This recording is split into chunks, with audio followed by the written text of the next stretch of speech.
Тыңдарман замандас Қазақстан Шымкент телеарнасында жастық жанары хабарының кезекті саны.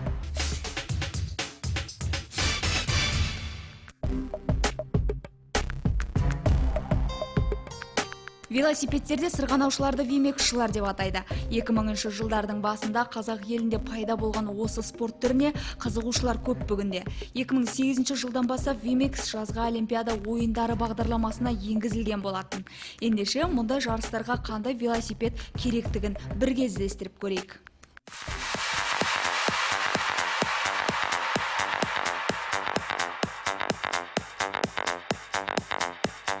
Қазір біз сіздермен спорттың BMX түрімен танысып боламыз. Онымен бізге скейтші, BMXші және де роллер Адам таныстыратын болады. Бұл велосипедтің басқа велосипедтерден айырмашылығы қандай? Бұл негізі көзсіз көріп тұрғандай, бұл кішкентай велик. Бірақ бұл кішкентай балдар үшін емес, негізі. Өйткені бұл велосипед BMX 150 килограмм адам салмағын көтереді. Басқа великтер, біз үйреніп қалған білетін үлкен великтер, олар негізі ондай салмақ көтермейді. Көріп тұрсыз, сіз байқағандай, бұяқтың сидениясы отыратын кішкентай, руль, крылосы жоқ. Өйткені бұл BMX, неге ол кішкентай, неге жоқ дейсіз ба? Өйткені бұл великпен түрік істейміз. Секіреміз, секіріп тұрып айналамыз, бір дөңгелегіне тұрамыз, бүйтіп. Түсінесіз ба? Простой великтарда, біздің советскийларда ондай трюктер істей алмайсыздар. Мысалға, ең қарапайым бір түрін көрсете аласың ба? Бір түрін ең қарапайым, жарайды, көрсетейін сізге. Міне. Міне, ең қарапайым сол бір түрі. Екіншісі, міне, осындай трюк жасаймыз BMX-пен. Ең қарапайым түрін деді. Ал енді үйретіп жіберейін сізді.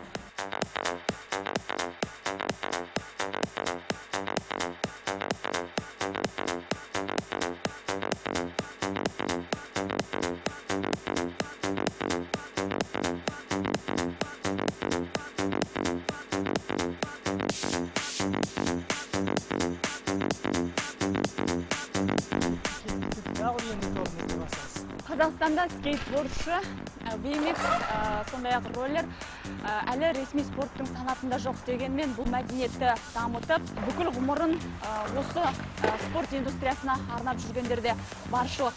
Бүгінгі хабарымызда осы спорт түрлеріне кеңірек тоқталатын боламыз. 2 жылдан бері осы спорт түрімен айналысып келемін. Әрбір трюкті жасағаннан кейін керемет сезінесің. Оны сөзбен жеткізу мүмкін емес. Маған спорттың осы түрі ұнайды. Достармен бос уақытты керемет өткізуге болады. Осы спорт түрінен үлкен жетістіктерге жетсем деген ойым бар. Мне очень нравится этот вид спорта.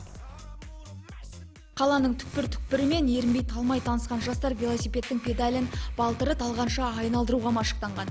Көңіл түкпірінде қол бұлғаған биіктерге жақындау үшін керегі ең алдымен табандылық. Онсыз бойдағы таланттың көзін ашу қиын, және жеңіс атаулы жалынын да ұстатпайды. Қай бапкерде өз шәкірттерінің бойында алдымен осы қасиетті қалыптастыруға тырысады. Әлгі жиі айтылатын кәсіпқойлық дегеннің өзі осы. Эти виды спорта, они рождены, конечно, за границей. Бұл спорттың түрі шекараның арғы бетінен келген. Бізге келгеніне мен өте қуанамын. Шымкентте жастар көп. Олар экстремалды спорт түрімен айналысқандары дұрыс. Біз сенеміз, біздің жастар әлемдік чемпионатқа қатысады деген ойдамыз. Бұл спорт түрі дос арттырады. Сондай-ақ олардың бір-біріне деген бауырмалдығын күшейтеді. Ең бастысы қоғамда дені сау бала болып өседі. Елбасының өзі айтқандай, спортқа көп көңіл бөлінуде.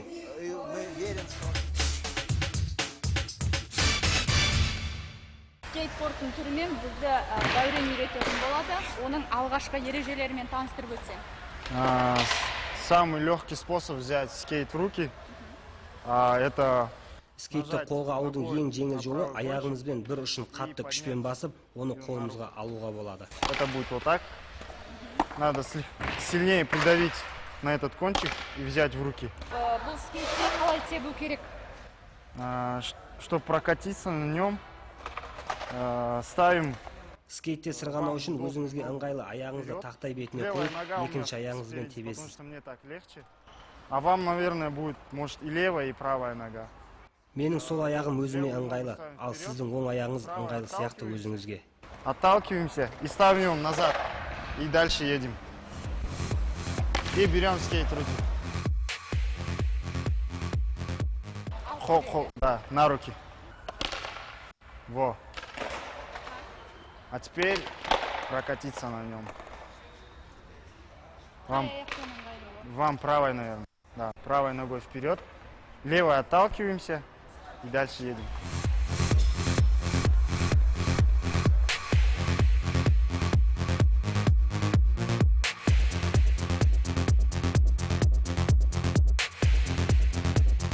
Аяқ көгергені, шынтақпен тізедегі жараның кетпейтіндігі бұл жаңадан бастаған скейтбордшының тосып тұрған қалыпты жағдай. Бірақ уақыт өте келе сырғанау мәнерін меңгерген соң бұл өте сирек кездесетін болады. Бұл саңғойлық емес, ең алдымен спорт. Небір қиын трюктер жасау үшін шеберлігіңді сырғанау мәнерің арқылы дәлелейсің. Қарапайым болғанымен қандай кедергіден өту керек мәселе сонда. Дегенмен скейтбординг жаттығуларына қолайлы алаңқайлар жоқтың қасы. Раньше катались по городу. Бұған дейін қалада жүретін едік. Айналысуға қолайлы орындар, ескерткіштер болмаса, қоғамдық саябақтар болғандықтан күзетшілермен немесе полициямен жиі қақтығысып қалуға тура келеді. Қазір осы жер ашылғаннан кейін осы жерде бос уақытымды өткіземін.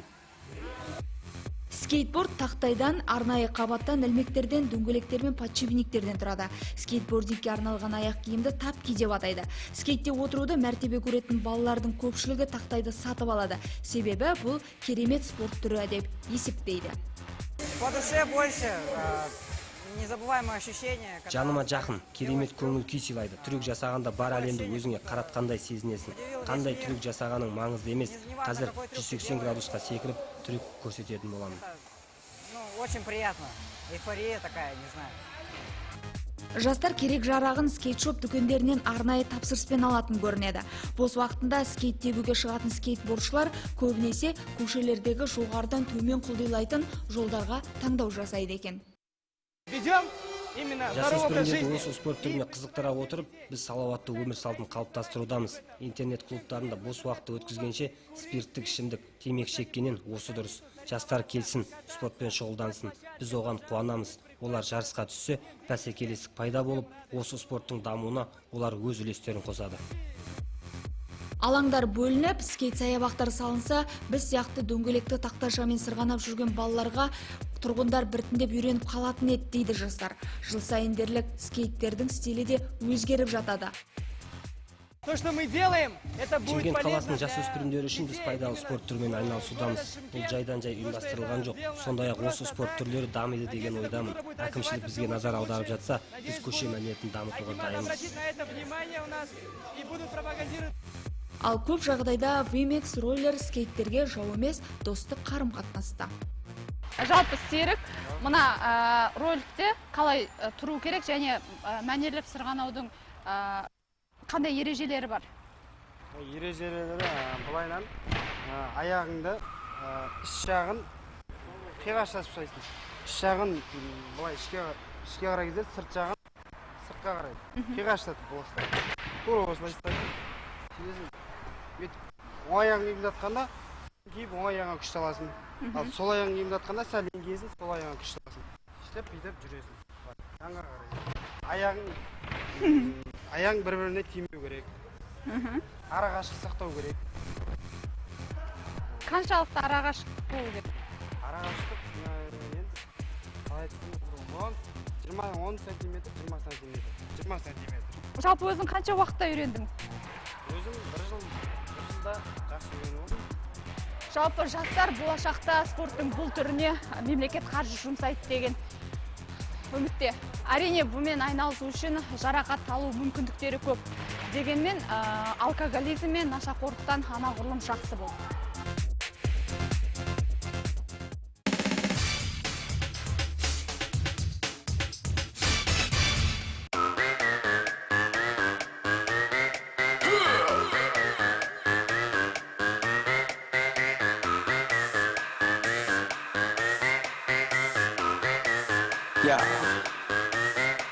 This house party is crazy. My crew is hella wavy. Yo, flip the cup. Мұнда жиналған қауымның немен айналысып жатқан бірге тамашалап көрейік.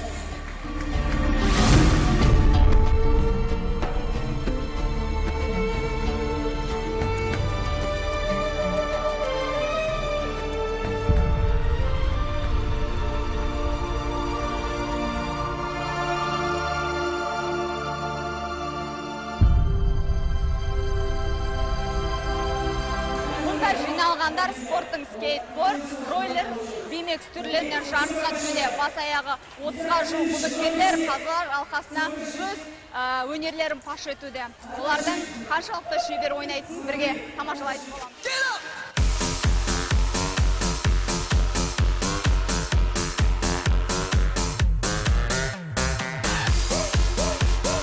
Роллер Әлімжан скейтерлерге ойын ережелерін түсіндіруде. Бірінші шарт бойынша қатысушы белгіленген жерге бір аяғының ұшымен, екінші аяғын жерге толығымен қойып жетуі қажет. We be raging round the clock, feel that bass around the block, feel that red cup to the top, birthday shots. Әрине бұл шартты орындай алмағандар да болды. Егер мына кедергілердің екеуін құлатса, ойыннан бірден шығады. Feel the bass. Turn me on and let me do my thing. We in the house and we here to stay.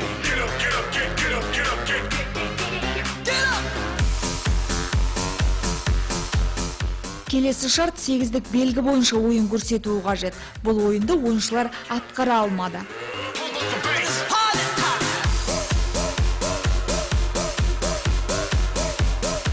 Уақытты белгілеген жюрилер серікті жеңімпаз деп таныды.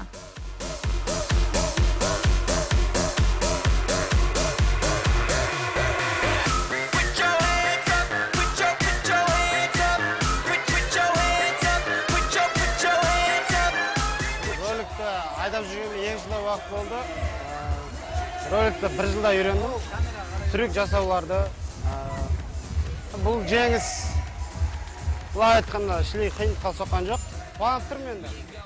Мұнда жастар өз жағдайларын өздері жасауда. Әдемі әсерлі трюк көрсету үшін кедергілер қажет. Оны ойыншылар өздері түрлі заттардан құрастырған екен. Профессиональды дөңгелекте алдыңғы дөңгелегі мен артыңғы дөңгелегі болады. Ал артындағысында ортасында дөңгелек болмайды, ортасында үш бұрышты болады. Сол үш бұрыштымен трюктер жасалынады. Бұл щитоктар. Щитоктар ол бізге керек, қорғаныш үшін.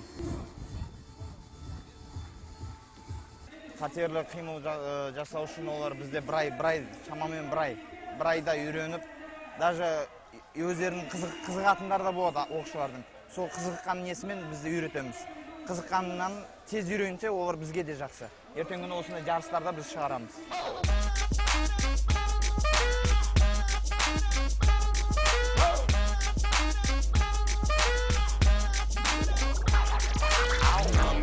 Some tags, only got $20 in my pocket. I'm hunting, looking for a come up. This is fucking awesome. Now, walk into the club like, what up? I got a big pack. I'm just pumped. I bought some shit from a thrift shop. Ice on the fringe is so damn frosty. The people like, Damn, that's a cold ass honky. rolling in hella deep, headed to the mezzanine. Dressed in all pink, set my gator shoes. Those are green draped in a leopard mink. Girl standing next to me. Probably should have washed this. Smells like R. Kelly sheets.